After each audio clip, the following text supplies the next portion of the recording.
What happens if Bitcoin completely implodes? Half our audience holds some crypto in their portfolio, and this question keeps coming up more and more. That's because when you start tinkering with the world's most volatile asset class, bad things can happen. If Bitcoin collapses, will your wealth collapse alongside of it? What does a weak Bitcoin mean for the rest of your crypto holdings? Let's start answering these questions with a look at how we measure the strength of Bitcoin. So I've been in this space since 2013, and in that time, I've watched at least 5 Bitcoin is dead cycles. I always keep a hardware wallet in my safe right here with a small amount of Bitcoin on it.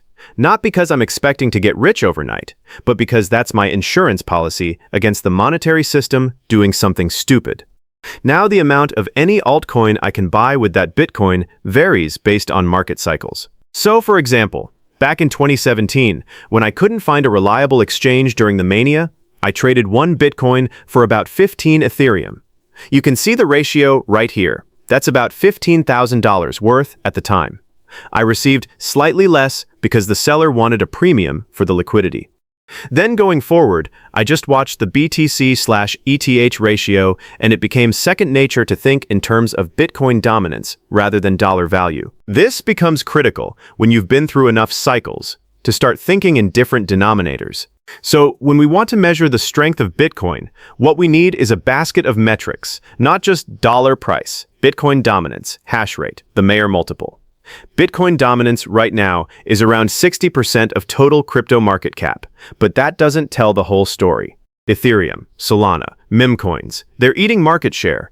Here's the thing they don't teach you. Bitcoin has a smile curve. When the economy crashes, sometimes Bitcoin pumps as a hedge, sometimes it dumps with risk assets. When the economy booms, Bitcoin pumps on speculation. But in that boring middle ground, that's where Bitcoin stagnates. Counterintuitive. Now what happens if Bitcoin actually weakens?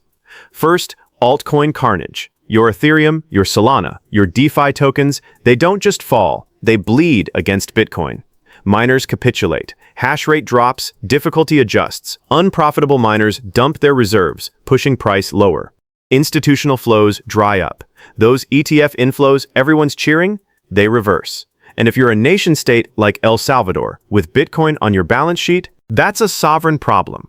The bigger picture, if confidence in Bitcoin erodes, its role as digital gold gets questioned. Around 60% of crypto market cap is Bitcoin, 20% Ethereum, the rest is noise. When Bitcoin sneezes, everything catches a cold. So what are the real black swans? Not a 50% dip, we've seen that 5 times. I'm talking death spiral, coordinated nation-state ban, quantum computing breaking signatures, a major exchange collapse taking liquidity with it, or a true 51% attack. Here's why it hasn't happened. Decentralized mining, institutional adoption, halving scarcity, global demand. Bitcoin has survived China banning mining, FTX collapsing, multiple deaths. It takes multiple simultaneous failures to kill this thing. How do you protect yourself? Self-custody, not your keys, not your coins, the oldest rule in crypto and the most ignored. Hardware wallet, cold storage. If an exchange implodes, your Bitcoin is safe. Second, think in Bitcoin terms. When BTC dominance rises, altcoins get obliterated. Third, stay diversified.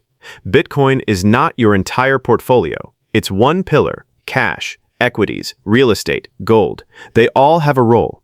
And finally, don't try to time the halving, the cycles, the alt season. Consistent strategy beats perfect timing every time. I've watched 10 crypto influencers give 11 predictions. They've successfully called 10 out of the last 5 bull runs. Don't be that guy. So here's the takeaway. Bitcoin is volatile. It will strengthen, weaken, crash 70%, then make new highs. That's the game. What you need isn't a prediction, it's a strategy. Self-custody, diversification, and the patience to stay the course when everyone else panics. If you're terrified about altcoin season and what happens when Bitcoin dominance shifts, watch our piece on that next. Thanks for taking the time.